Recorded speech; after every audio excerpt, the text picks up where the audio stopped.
Hello, good evening. Welcome to the Trails Radio Show. Thank you for joining us this evening. Today, my special guest is voice actor Mr. Jack Angel. Thank you, and join us in a minute.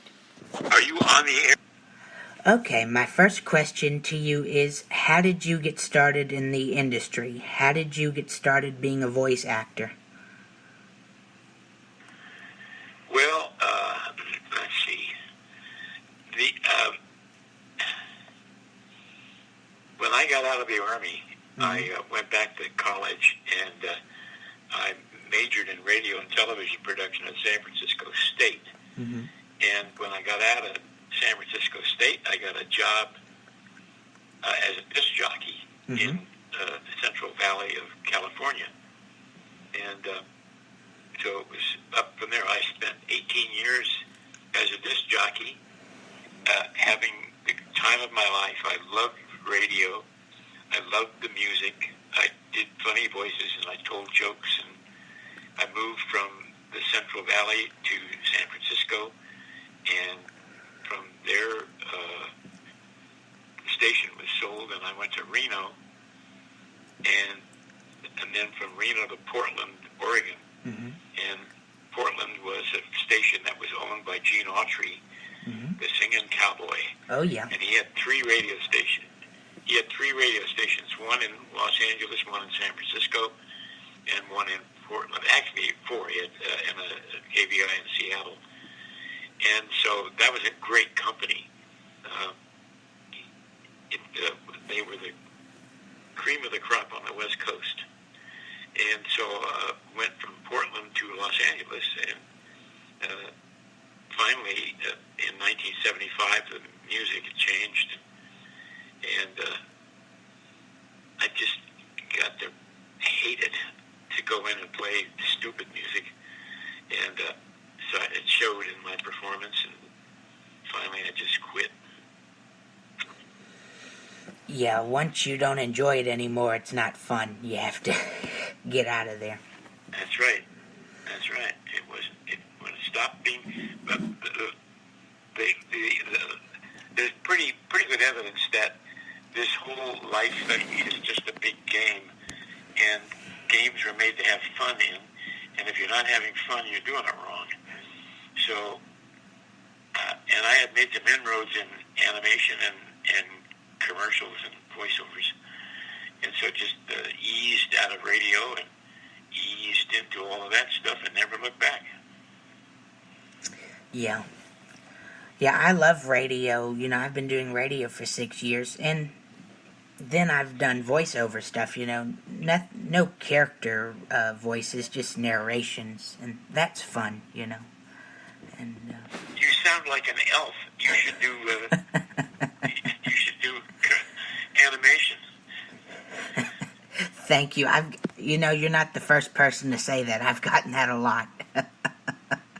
I sound like an elf or some sort of creature among those lines. Yeah, your voice is kind of like this. Do people walk up to you and ask you if you're an elf? No, I haven't had that thrown at me yet, but I'm sure it will come one day in the future. I hope so.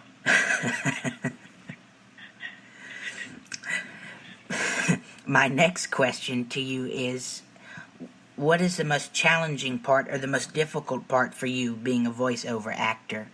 Personally, what do you find is the most challenging for you? Oh, challenging.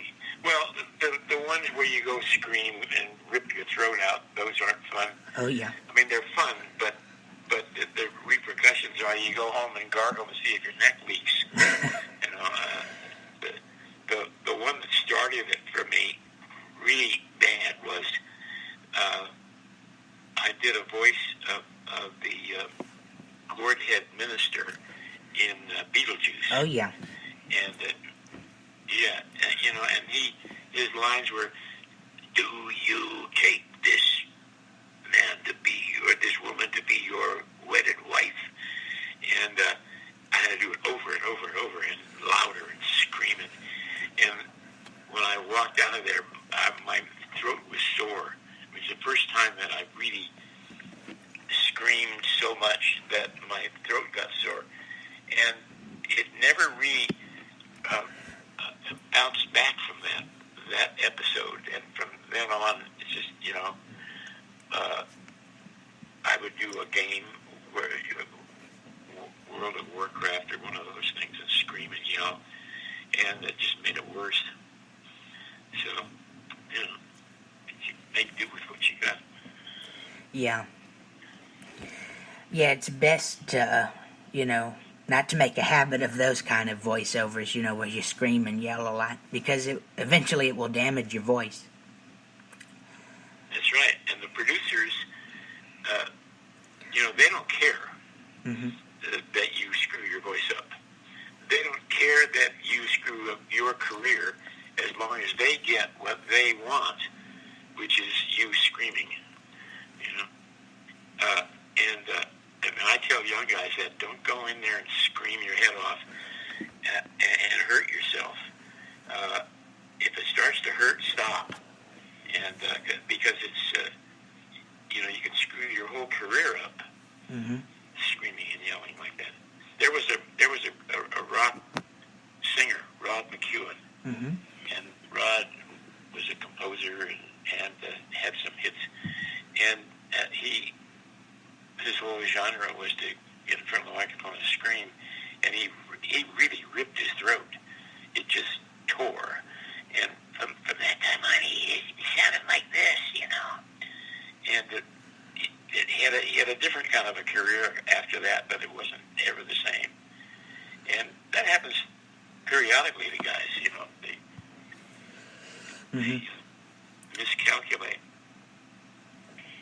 Yeah. And what kind of a radio show do you do? Well, it's an online show, like a podcast, and so it streams all over, And okay. Yeah, it's fun to do. I love radio. I've been doing this for 6 years, interviewing people, and it never gets old. Okay. That's what you could call your show. It never gets olds. Yeah. I could change the name. My next question to you is, do you have any upcoming projects, any upcoming voice roles, anything you can share? No.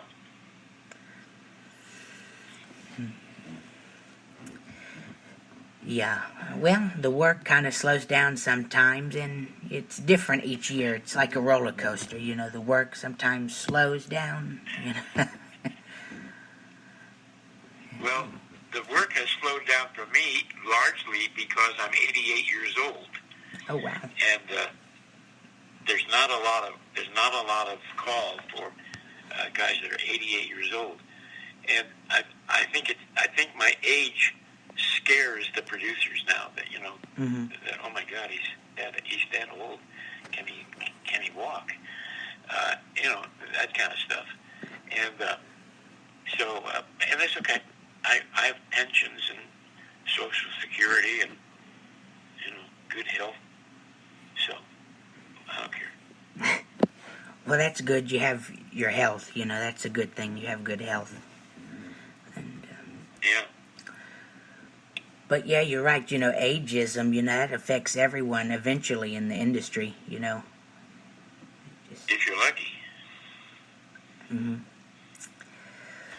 Yeah, my best friend was pushing 60 and he died. Oh, wow. So he got robbed.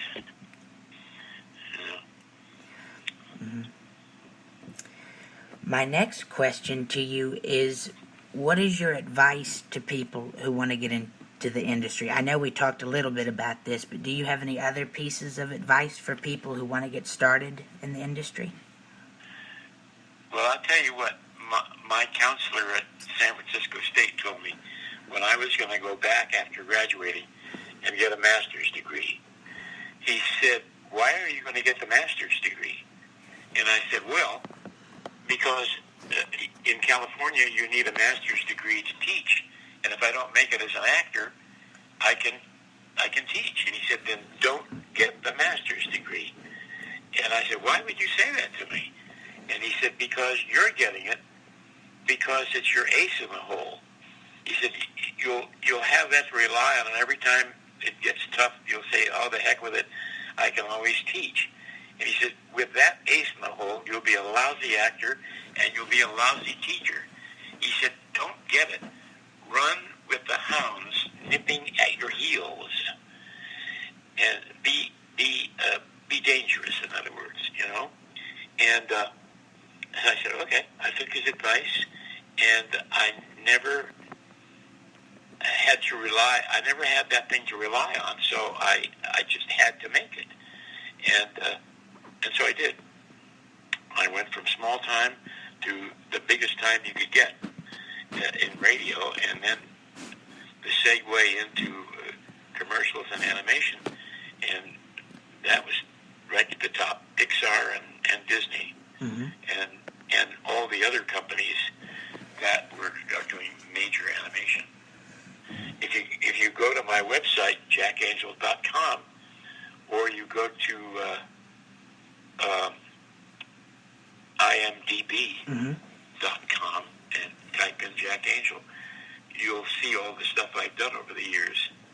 And I was 7 different Transformers back in the 80s. Oh yeah.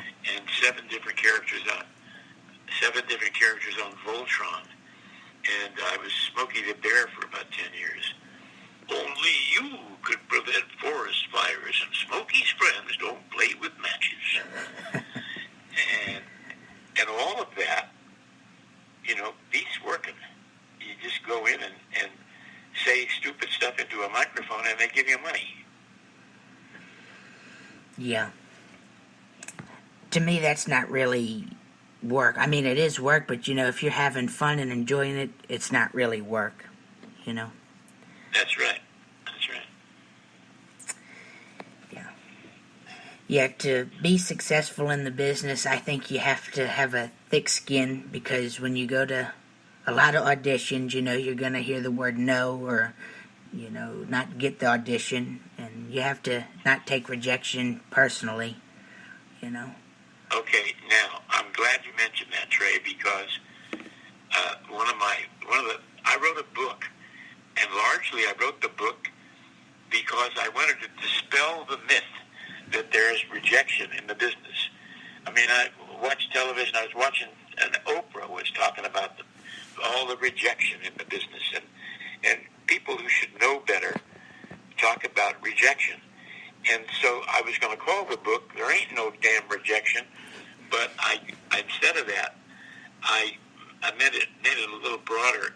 The book is called "How to Succeed in Voiceovers Without Ever Losing." And here's the thing about rejection. Let's say that you and I are doing a project, and we need to find the voice of Santa Claus, or on camera, a Santa Claus, a guy, a chubby fella with a red nose and a beard. So we call the various agents and we say, we're having auditions on Tuesday. Send a bunch of fat guys over to do Santa Claus. We want the best you've got. Now here in Los Angeles, that's what you get. You get the best guys in the business. Mm-hmm. So that's what we've asked for. And if we don't say, give us the best, it's implied. Give us the best you got. So 10 guys show up. So now we look at all those guys and look them over. And some of them are fatter than others, and some of them are jollier than others. And we have them go, ho, ho, ho, Merry Christmas. And then we gauge between ourselves which one of all of those fits what our job is the best for us on that day. And we choose one. We don't reject anybody.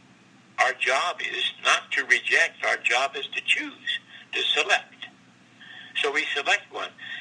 Out of the 10 guys that show up, 9 go away saying, I got rejected. No, on the day that they auditioned for us, they got selected.